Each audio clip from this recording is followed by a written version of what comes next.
Profissão de cuidador. Comissão de Assuntos Sociais debate fornecimento de medicamento de alto custo pelo SUS.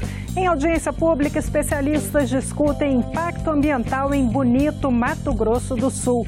Destaques desta edição do Senado Notícias.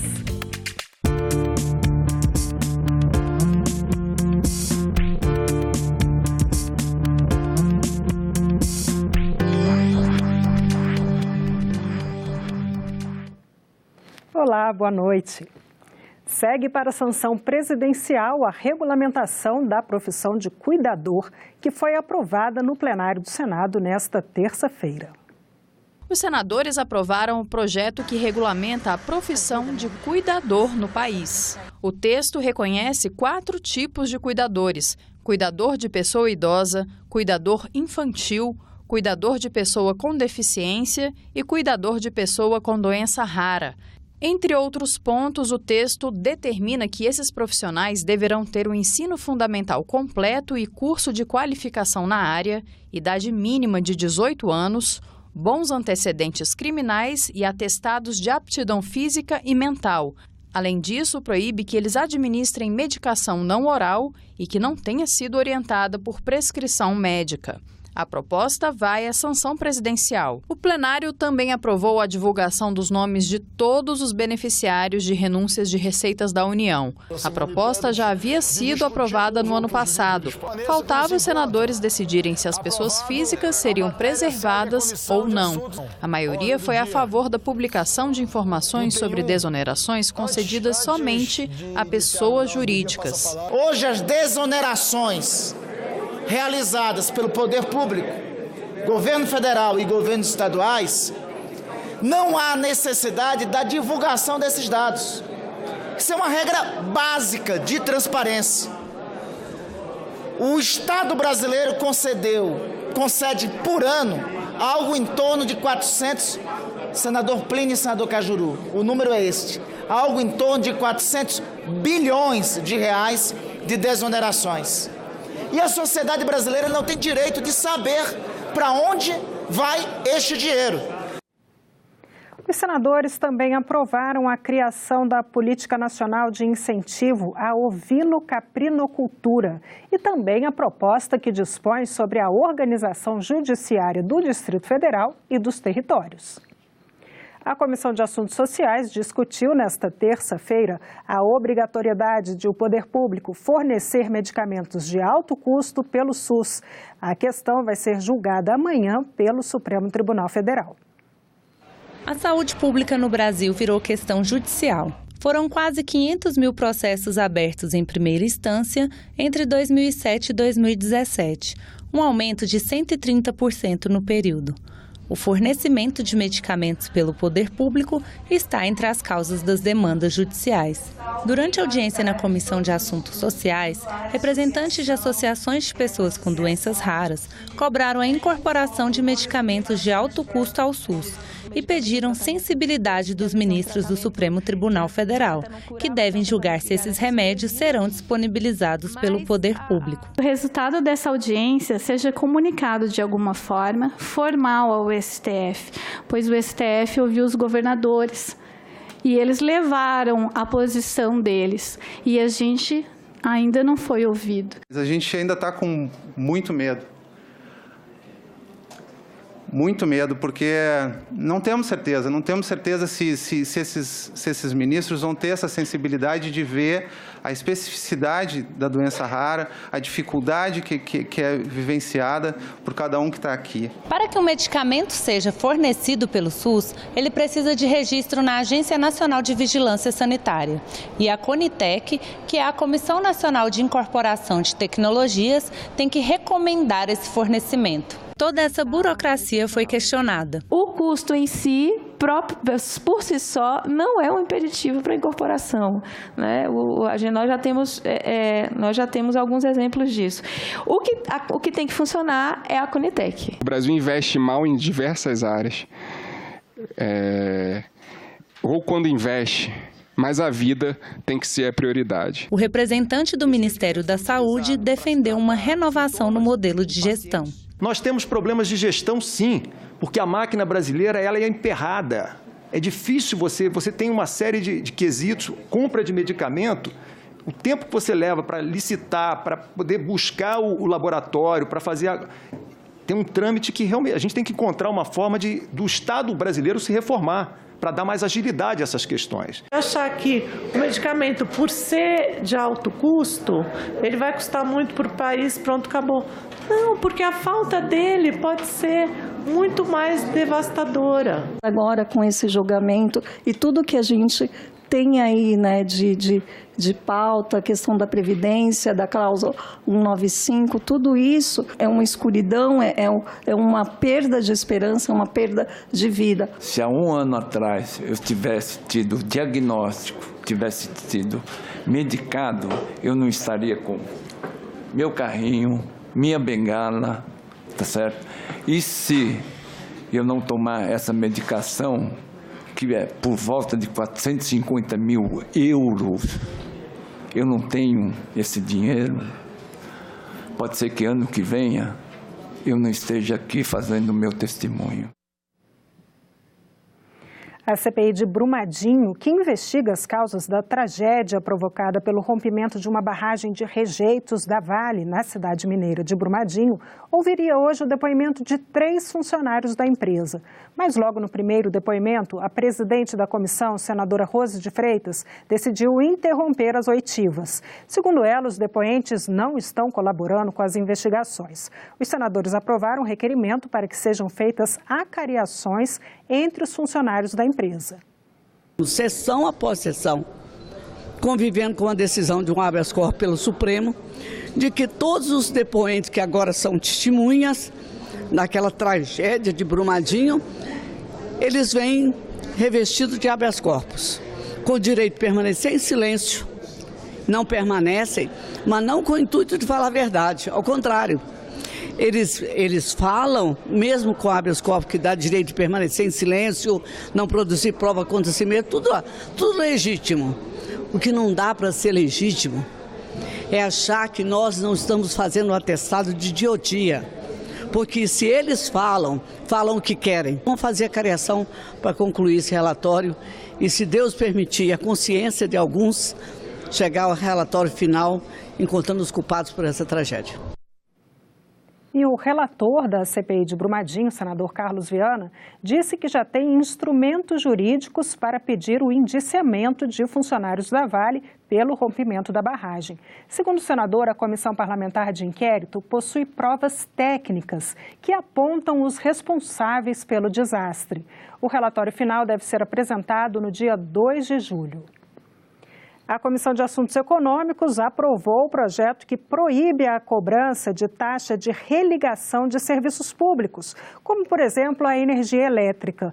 Os senadores também anularam uma portaria do Ministério da Saúde que limita a mamografia no SUS para mulheres abaixo de 50 anos. Mulheres a partir dos 40 anos têm direito a fazer no Sistema Único de Saúde o exame de detecção precoce do câncer de mama. É o que prevê o decreto legislativo aprovado pela Comissão de Assuntos Econômicos. O decreto susta uma portaria do Ministério da Saúde que restringiu o exame a mulheres entre 50 e 69 anos. O texto segue para o plenário em regime de urgência. Está se propondo apenas um rastreamento mais precoce para, com isso, se evitar tanta mortandade de mulheres com câncer de mama, que, como foi dito, é o maior flagelo em termos de câncer nas mulheres. A questão da mamografia precoce, ela, além de detectar, custa mais barato o tratamento. Porque a partir do momento que se detecta já um câncer avançado, a quimio, a radioterapia e, às vezes, a mutilação da mulher, ela é muito mais cara do que um exame que é feito com antecedência. Os senadores aprovaram outra iniciativa do senador Lazier Martins. O projeto inclui, entre as prioridades do Fundo Nacional do Meio Ambiente, a prevenção e a remediação de desastres naturais. O texto também deixa claro que os recursos só podem ser liberados em caso de desastres naturais provocados pelo homem se a autoria não puder ser identificada. Do contrário, o responsável paga os custos da reparação ambiental. A proposta será analisada pela Comissão de Meio Ambiente. Brumadinho, só um minutinho. Quem é que vai fazer essa reparação? Esse fundo ou é a empresa? Não, é antrópico. Esse é antrópico. Sim. E é RG, não é pessoa física. É de origem antrópica. Foi o ser humano, foi o homem, foi o técnico. Sim, mas é isso aí. E esse foi identificado. Foi identificado. Negligência ali. É para dar uma explicação para as pessoas que estão vendo nesse momento qual é o objetivo da coisa. É importante se dizer o seguinte: o que é feito pelo ser humano, o cara é responsável. Ele é responsável pelos seus atos. Tem que ter um inquérito, lógico. Os senadores aprovaram ainda projeto que proíbe as concessionárias de serviço público de cobrar a taxa de religação. A proposta segue para a Comissão de Defesa do Consumidor. Essa família que atrasou, ele vai ter que correr atrás de pagar. Ninguém está proibindo de cortar o serviço. Só que ele pagando com muito sacrifício, já penalizando o orçamento dele, ele também não pode ser explorado empurrando uma taxa, às vezes maior que a própria conta de energia dele, para ele voltar a ter acesso. A Comissão de Meio Ambiente discutiu em audiência pública o impacto negativo do agronegócio, das mudanças climáticas e do crescimento urbano, que tem provocado uma desordem na paisagem natural de Bonito. O município de Mato Grosso do Sul tem no ecoturismo a sua principal atividade econômica. Situado no estado do Mato Grosso do Sul, numa região de Planalto conhecida como Serra da Bodoquena, o município de Bonito abriga belíssimas paisagens naturais. Os mergulhos em rios de águas cristalinas e os passeios por cachoeiras, grutas e cavernas têm grande apelo turístico. Já recebeu por 15 vezes o prêmio de melhor destino de ecoturismo do Brasil, então assim é inegável o potencial turístico que nós temos ali na região. Entendemos que Bonito é um patrimônio não só do Mato Grosso do Sul, do Brasil, como também da humanidade. É uma riqueza inenarrável. Aproveito a oportunidade para convidá-los a conhecer. Mas todo esse patrimônio natural está ameaçado hoje pelo impacto ambiental das mudanças climáticas, da expansão urbana desordenada e do agronegócio. O Ministério enxerga, primeiro, condições atípicas que aconteceram naquela região, que provocaram o carreamento de sedimentos de terra e lama para o Rio da Prata. Muito disso, ou uma parte disso também, em consequência, claro, da exploração do agronegócio naquela região, que deve ser vigiada. Hoje nós temos 22 mil habitantes. Quando eu cheguei em Bonito há 39 anos, nós tínhamos 6 mil. Essa impermeabilização com a construção de asfalto, calçadas, construções irregulares, tudo canaliza para os nossos rios. Tudo que é drenado vai para os nossos rios. As águas cristalinas do Rio da Prata, que tanto encantam os turistas que visitam Bonito, têm passado cada vez mais tempo turvas. O fenômeno já acontecia antes, em dias de chuvas muito intensas, mas era rapidamente revertido. De acordo com os convidados, esse processo tem sido cada vez mais lento, trazendo grandes prejuízos para o ecoturismo.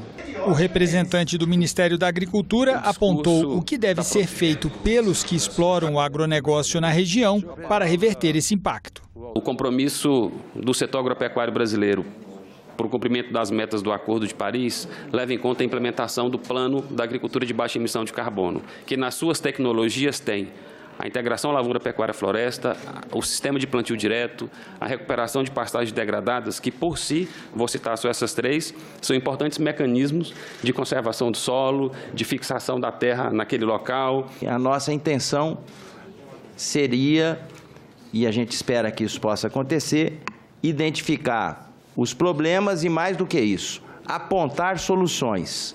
Eu não posso deixar de, mais uma vez, deixar aqui o meu registro no que tange o que vem acontecendo com o Ministério do Meio Ambiente.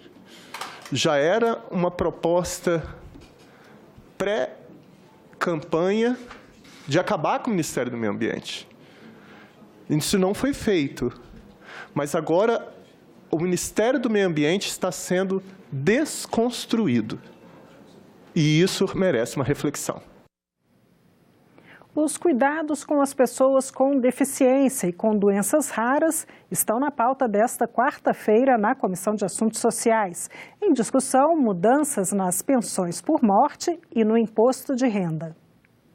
Os senadores podem alterar a lei do imposto de renda para beneficiar contribuinte que possua dependente com doença rara.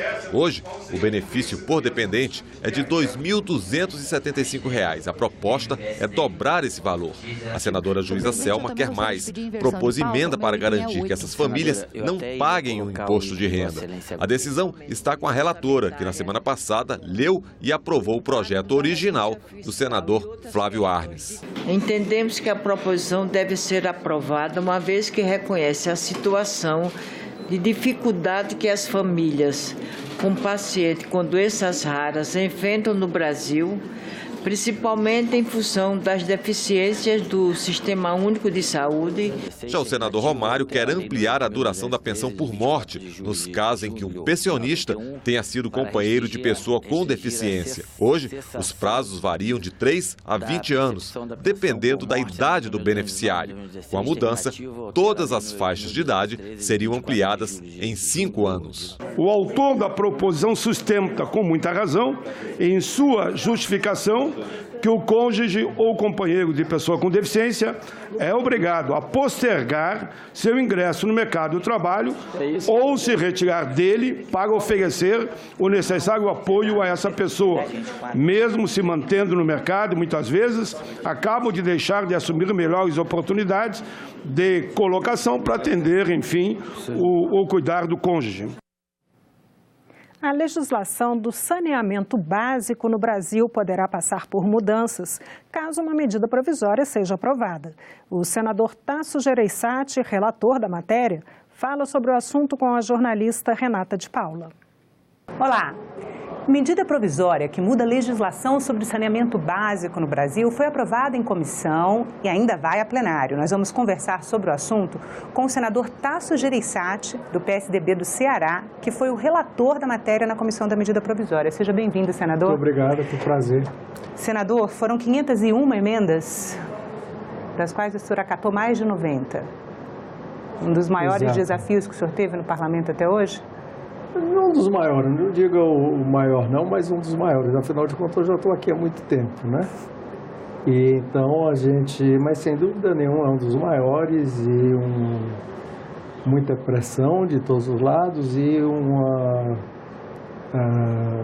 incompreensão, eu diria, de muitos lados também.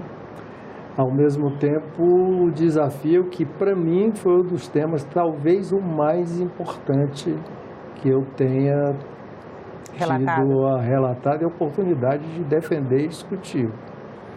E se você me permitir, já digo por quê. Por quê? Antes de você perguntar. Porque, veja bem, eu já fui governador do Ceará 3 vezes, 12 anos, já estou aqui no Senado no segundo mandato e percebo, na questão principalmente da infraestrutura, uma evolução enorme no Brasil. Quando eu fui governador do Ceará, primeira vez, em 1986, 87, e você é de pais cearenses, a grande obra que os municípios me pediam era levar um orelhão para o município. Tal a dificuldade de telecomunicações no estado e aquilo se repetia no Brasil inteiro. O telefone você declarava no imposto de renda, que você tinha fila. Hoje o telefone todo mundo tem, no Ceará, no Brasil todo. Pouquíssimas pessoas não têm um telefone, pelo menos um telefone celular. A eletricidade era um grande sonho da maioria dos municípios e dos distritos do interior do Ceará, e levar uma eletricidade era uma festa. Quando a gente chegava no município com os postes e os fios de eletricidade. Outros 98% dos lugarejos e municípios do estado do Ceará, e quando eu falo Ceará é que eu tenho a minha experiência lá. Estradas. O Brasil está hoje, tem problema de buraco, estado e de chuvas, etc., conservação. Mas nós temos estradas em todos os municípios, todos estão se interligando, chegando. Agora, a infraestrutura talvez, e pelo que eu soube, seu pai é sanitarista e cearense, aqui meu abraço para ele, a mais importante das entre as infraestruturas, se assim pode dizer, é o saneamento básico, água e esgoto. Eu costumava dizer, quando fazia uma obra de saneamento, que o melhor médico do Ceará era o saneamento básico, porque boa causa de infecções, doenças infantis, mortalidade infantil, idas aos hospitais, etc., tinha a ver com a falta de saneamento. No saneamento básico, que tem a ver com saneamento, nós ainda temos dos 5 mil municípios, 5 mil e poucos municípios, cerca de 4 mil municípios sem esgotamento sanitário. As crianças brincam em cima do esgoto. Imagina as consequências que isso tem. E nós estamos São mais de 100 milhões de brasileiros, São mais de 100 milhões de brasileiros. E eu costumo dizer, e é verdade, literalmente, nesta questão nós estamos vivendo a Idade Média. Essa questão do saneamento básico já foi resolvido e universalizado nos países civilizados do mundo há anos, há séculos até, em alguns lugares. E aqui nós ainda não temos saneamento básico.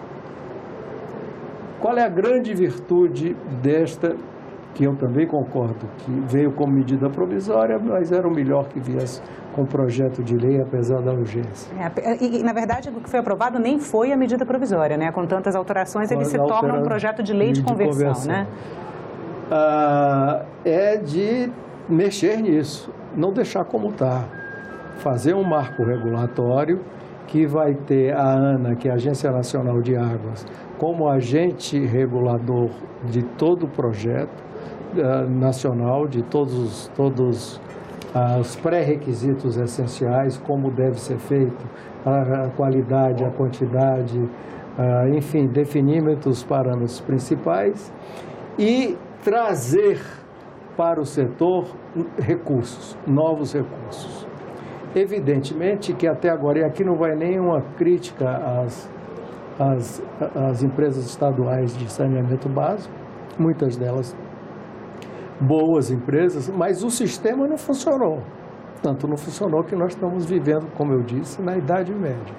Então, o objetivo agora é estimular ou fazer todo um arcabouço legal para tentar levar a universalização o mais rápido possível. E como que o projeto de lei de conversão faz isso? Como ele amplia a capacidade de investimento no setor? Ele, primeiro, ao criar o marco legal nacional, ele estabelece que as agências reguladoras estaduais e os governos e municípios vão ter que fazer um plano de saneamento básico em metas, qualidades, etc., a alcançar. Para alcançar essas metas, se abre portas para recursos para a empresa privada, para os recursos privados. Para você ter uma ideia, os cálculos são feitos o seguinte: se nós quisermos alcançar 80% de água e esgoto, 80% da população, nós vamos necessitar cerca de 500 bilhões de reais em 10 anos. Nós estamos com a crise aí e o Estado, os estados, a União, os municípios não têm recursos, não têm esses 500 bilhões para fazer com que essa lacuna grave seja preenchida. Qual é a maneira que outros países já fizeram, não é novidade, nós não estamos inventando nada, é trazer os recursos privados, a empresa privada, para aplicar recursos e, em conjunto com as empresas estaduais e estatais, se juntem para atingir esses objetivos. Ou seja,